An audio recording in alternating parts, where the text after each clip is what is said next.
My name is Tom Clendon and I help students pass SBR. And today I'm joined by a good friend and former colleague, Stuart. Good morning, Stuart.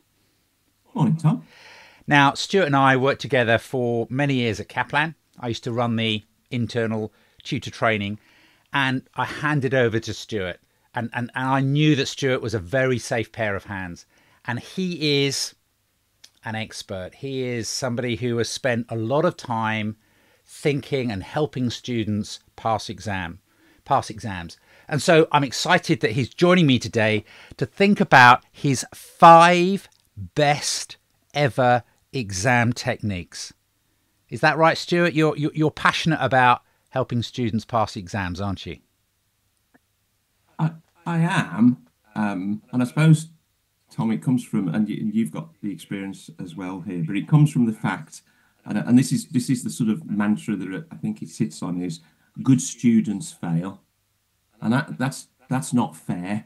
You know, if you're working hard and you're doing the question practice and you're going through the process, you're listening to what advice you're given, there is a danger that that you still fail the exam. And that's not because of anything specific in terms of what your approach has been up until the exam, but it's everything that you do in that crucial window just before the exam. So you've followed the learning, you've worked hard, you've put the hours in, and you turn out their exam paper, and you get stumped by some of the things that we're going to talk about today. And we don't want good students to fail, do we? We want good students to pass. No, and the reverse is true. This doesn't help bad students pass, right? Do you know what I mean? If you've done nothing, can you just say, well, all I've got to do is practice a few questions because that's what Tom says? I think not going to work. I think that leads us neatly into exam technique number 1. What is exam technique number 1, Stuart? Exam technique number 1, Tom, is question practice. I don't think anybody's going to go, wow, I'd never thought of that before. But behind each of these, it's not just a few years of experience. It's also a lot about what we've learned now about learning science and the way the brain works. So question practice has to be number 1, really, because both from an exam skills point and from a cognitive point, it's almost impossible to learn without practicing questions. And it's not just because it gives you some idea of the familiarity with the exam and the standard. It's not just because if you do it under time conditions, you get a feeling as to how you're going to respond under those time pressures. It's cognitively sound because learning is based very much on repetition and reflection. So when you learn something for the first time, if you don't reinforce that learning by thinking back about it, and what a question does is it forces that. So if you've just, you might be listening to this podcast now, but if Tom says, or he may do this because he's a bit like this, he may do this, he'll say, right, you've all listened to this podcast, here's 5 questions. Your attention level would be slightly higher. And in thinking back about what did Stuart say, the third word in, which would be a tough question. But what would you do? It forces the brain to reflect, and that's what builds and deepens the learning. Repetition and reflection. I love that. I mean, you can drive, I can drive. What do we do before our driving test? We did a mock, didn't we? Yeah. We did a practice driving test. That's absolutely essential that students practice exams. Okay. Number 2 is probably going to sound a bit dull as well, and that's preparation. And people don't like to hear that. What I'm talking about here, specifically in the preparation stage, is revision. And in course design, you spend a lot of time debating the role of revision, really. And I remember many years ago, I was challenged and said, why do you have revision? Why don't you just do it at the end of each module and not at the end of the course itself? And I think one of the key things is that there's a cognitive point to play here as well. One, revision involves going back, so you get that level of reflection. It also involves consolidation, because as you get more and more into a subject, when you're learning it, the volume builds. when you go into the revision phase, you've got to start consolidating that knowledge. And it is that process of consolidation in taking a chapter and turning it into a page of things that you might forget. That it's the process, not the page, that becomes valuable, because it's kind of like your page. And we also have a lot of evidence, and this is that says that if you cram, teachers will always tell you that cramming doesn't work, and cramming doesn't work in terms of long-term learning, but it will work in terms of the night before, the 2-3 days before, getting you across the line. Yeah, it'll get you across the line. It's those short, and we'll come to these, Tom, the mnemonics and the memory stuff, but it is those things that you get them in through repetition, and then 2 days later, and we know this, Tom, you speak to a student after the exam or 2 days after the exam, you say, what was question 1? And there's a tumbleweed moment. They say, do you know what? I can't remember. And that's when you can tell there's an evidence of intensity and cramming, because it's only gone in once. It's stayed there for a relatively short period of time, and it will just dissipate. So I suppose the key message is a little, you've got to give yourself 2 or 3 weeks. You can't do it all the night before. Students think they can, but what you can do is strategically do it the night before. You plan what you're going to be doing the night before or the 2 nights before. Yeah. So up until then, it's all about proper scaled revision, question practice, difficult areas. And then in the 2 days, 2 nights before the exam, that's when you're cramming short-term memory, but you'll have forgotten it by Wednesday. Sure. I mean, pulling you back slightly, that business about learning, we tend to teach, and students tend to learn in silos, in modules. So you learn, and I'm going to relate it to me, how to revalue an asset. And then you might learn later on about the deferred tax implications of that. And then you might later on learn about how the investor might interpret those figures in terms of, and actually what happens on revision is we break down those silos, because we're looking at an holistic, integrated approach, particularly at the higher levels. So I'm a massive fan of revision. Massive fan. Yeah. Number 3, I think you bled into, you kind of touched on, because, without giving the game away, I know what your 5 headings are. But well, it was on the blog, Tom, wasn't it? So it is there. Well, Stuart, your blog is essential reading for me. I enjoy your blog, and we can talk about that. You can give that a little bit of plug at the end. But we're looking at our top 5 exam tips to help students, and maybe also to help help our colleagues as well. Number 3.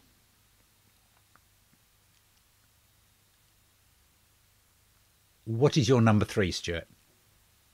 Number three, Tommy, is recall.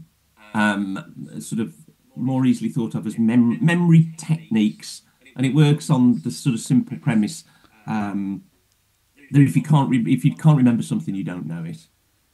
And I certainly remember at the early part of my career, I became very curious about the fact of all the words that you say as a lecturer, as a tutor, how many land. And that kind of was the first hook for me, getting me into sort of looking at some of the sort of deeper understanding the cognitive processes. So these are, there's nothing particularly special about them, but it's the fact that it sits at number 3. And it's that thing, imagine you're in the exam, you've done all the hard work, and you go, and I can't remember the second or third point. Well, you might, once you get the hook, you'll be able to write about it, but you can't get the hook. So things like acronyms, acrostics, rhythm. I like rhythm and rhyme. Rhythm. What's? Give me an example of rhythm, Stuart. What's rhythm? Well, rhythm. Well, yeah, because I think one of the things is everybody can remember a tune. And I remember listening to something. Somebody said he learnt English by listening to Michael Jackson songs. So there's this element that words get carried with rhythm, and rhythm is a basic thing. So one of the things that certainly I used to sort of play with, which does get the odd look, but that's okay. One of the things with memory you've got to remember or understand is unusual works. The reason that you don't remember what you did on Tuesday is it was what you did the previous Tuesday. So what you're trying to do is create the unusual. So you've got to break through, and it's got to kind of catch your attention. A pink elephant in a car, which is why advertisers use unusual images, because they know, advertisers are good at this stuff. So now, just coming back to the rhythm one of my things was that the beta is the measure of the systematic risk, and the beta is the measure of the systematic risk, and the beta, and you have to repeat it to the point where people are going, yes, please stop, right? And at that point, it gets, that's why you remember songs. People say, I'm not very clever, and then they'll sing a whole song or name me every single Beyonce tune, and they can hum it. Yeah. So where does that come from? Yeah, I love Recall, little mnemonics. The one I use for subsidiaries is you've got to control a subsidiary. So PEA, power, exposure, ability to use the power, possibly means nothing to you, possibly means something to somebody listening. But if you make up your own mnemonics, if you make up your own unusual things, then you've really got that ownership, haven't you? But yeah, we as educators can pass on a few and hope that individuals embrace it and it works for them. A bit like mind maps, isn't it? Some people, use that visual approach. There's lots of learning styles. Number four, Stuart. Number four catches a lot of different things, and it's about a positive mental attitude. Excuse me, because this is to deal with. These are things that people fail if they don't get right. So if you can't remember anything, you're going to fail. If you've never seen a question of that length or in that style before, it's going to knock you off, even if you know the stuff, and you're going to fail. If you haven't been through, 30, 40 questions on one topic, preparation, you're going to fail. And the thing is, the other thing that can stop you failing is your internal mindset. So this encompasses things like stress, exam anxiety. So there's the exam anxiety both before and the stress in the exam. And the process of stress is that when you meet something that is stressful, you are pre-programmed to fight or flight, which works very well in the tangible world, if you like, in the real world. But in an exam world, you can neither run or fight physically, and so your body gears up for that. The other thing it does is it cuts off cognitive process, and what that means is it says there's no point thinking whether this lion is going to eat you or whether you're figuring out, well, maybe he won't eat me. Maybe he's had breakfast and he's not hungry. You have no time to go through that process. So it stops you doing that. And so you'll notice in the exam, water will come through your skin. You will get hotter as the body is trying to cool the muscle in preparation for the exercise. And it will stop you thinking, and then you'll get yourself into an internal spiral of going, well, I can't think of anything now. I did know this. This just proves what I always knew. So strategies. I'm not very good. Strategies. Yeah. We understand the issue. What are the strategies for reinforcing a positive mental attitude? What are the strategies for reducing the level of stress, but perhaps arguably not eliminating it? Yeah, stress is not bad. It's literally like a little D curve. You need a little bit, because if you were so laid back, I would say students, work late the night. People say have a good night's sleep. Well, you probably won't, so don't. So work late. You won't fall asleep in the exam. You won't get there and go, oh God, I'm so tired. I think I'll have a 3-hour nap. The energy and the stress level will keep you high. So, and that's one of the beneficial sides. But as you're saying, Tom, one of the things is one of the techniques, and there's quite a few of these, but one of them is certainly watch your internal dialogue. If you are saying things that are not helpful, I'm not very good at this. This is typical of me. I know I can't do this. Catch yourself and turn it round. The first thing is, yeah, I'm doing it, because it's not helping you. You might be looking for some confirmation that you're correct, but it's not helping you. So the minute you start, you've got to reverse it. This is the internal dialogue. Say, this is the idea that you know, unless you're absolutely mindful and meditating, there is actually an internal voice inside of your a part of your head, a golem that you're having, a monkey that you're having a little dialogue with. Yeah. Yeah. Yeah, I'm getting a visual now, Tom. I hadn't thought about the little golem, but yeah, and the point is, yeah, people go, I think that's just ridiculous, because I've been talking about this for some time, but the clincher is that the internal dialogue is the thing that's telling you it's ridiculous. You're not saying it out loud; it's actually happening inside your head, right? And so the top tip there, I think, Tom, is catch yourself saying things. Don't switch it and say, you know, I'm going to be fine, because that's the other side of this. Believing that everything will be fine is not a positive mindset. You'll fail. Because if you just say, I don't need to do any work, but I'm sure I'll be fine, that doesn't work. But what this is about is not saying, oh, I can ignore that. It's about turning it into something positive, like, well, okay, I might fail, but I'm still going to concentrate and do my best on this one question. I mean, it's the classic. If you look at a glass, is it half full or is it half empty? Has the student got half the answer wrong, or have they got half the answer right?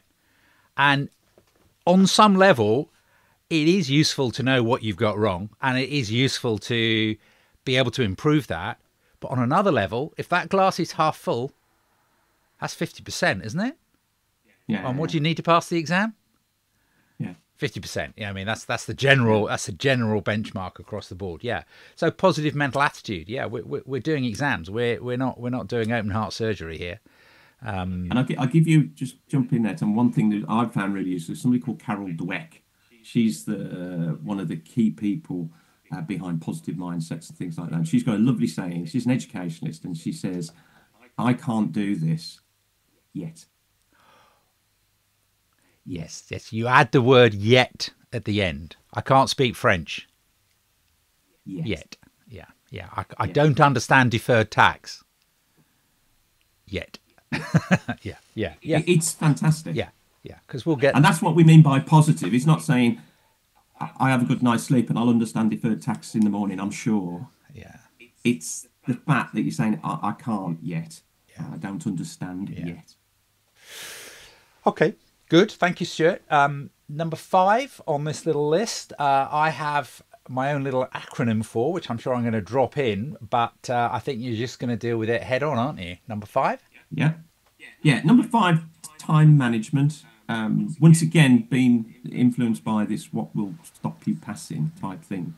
And there are others. There's others that would slot in here, I think. So, but once again, knowledge on its own, I think this is another mantra, Tom, isn't it? Knowledge on its own isn't enough to pass a professional high stakes exam.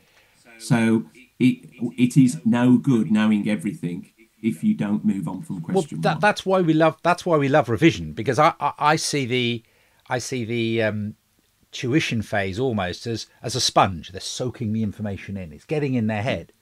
But in an exam, in order to pass the exam, you've got to get it out of the head.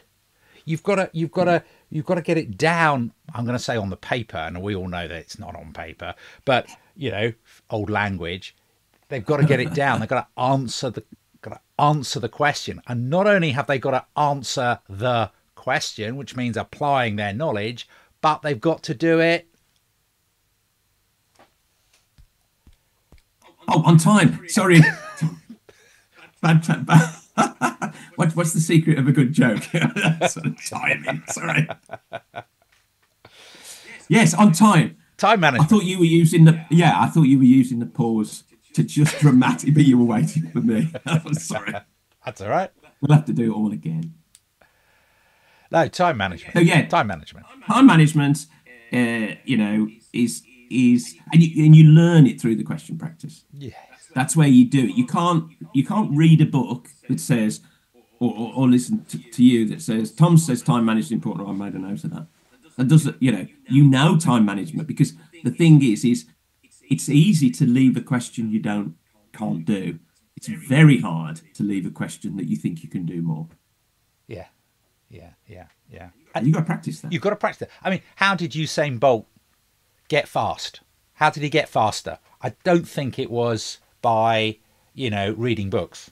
And I think it was by going out there on the track, practicing questions, running races to time. He was practicing the key elements. Time management. JMO is one of my little mantras. Again, linking back to a mnemonic. Just move on. If it's a 10-mark question and you've already spent 15, 18, 20 minutes on it, and you've made 7 or 8 points, to get the extra incremental mark on that question, you're delving to get the 8th mark. You're looking at the most difficult aspect. You're missing low-hanging fruit in the next part of the next question. You have to keep moving. You have to understand how time is passing through the exam. Yeah, fantastic. Because, as you say, if you haven't got any of these are the things which are sometimes, sadly, causing good students to fail. We don't want that. And we don't want that. You don't want that. I don't want that. Good students don't want that. And the professional bodies don't want that either. No. No. So it's an important message to get out there. So Stuart, thank you so much. If somebody was curious about your good self and wanted to learn more about these learning styles and brains and the way that education and works, because I know that's really something you're very passionate about, how are they going to connect with you more? Yeah, I suppose the easiest thing is I'm quite active on LinkedIn, so you'll find me on LinkedIn. But if you Google Pedley Smith without the hyphen, Pedley Smith's blog will appear, and you'll find out there's some articles, things I've written on there. But more importantly, I've been writing the blog for 15 years. So there's one blog a month for 15 years. And this sort of podcast, to a certain extent, is based on one of those blogs. It's based on just based on one of your articles. Just one. Yeah, just one. Yeah. Good. Thank you very much for joining me, Stuart. Always a pleasure to talk. Thanks for having me.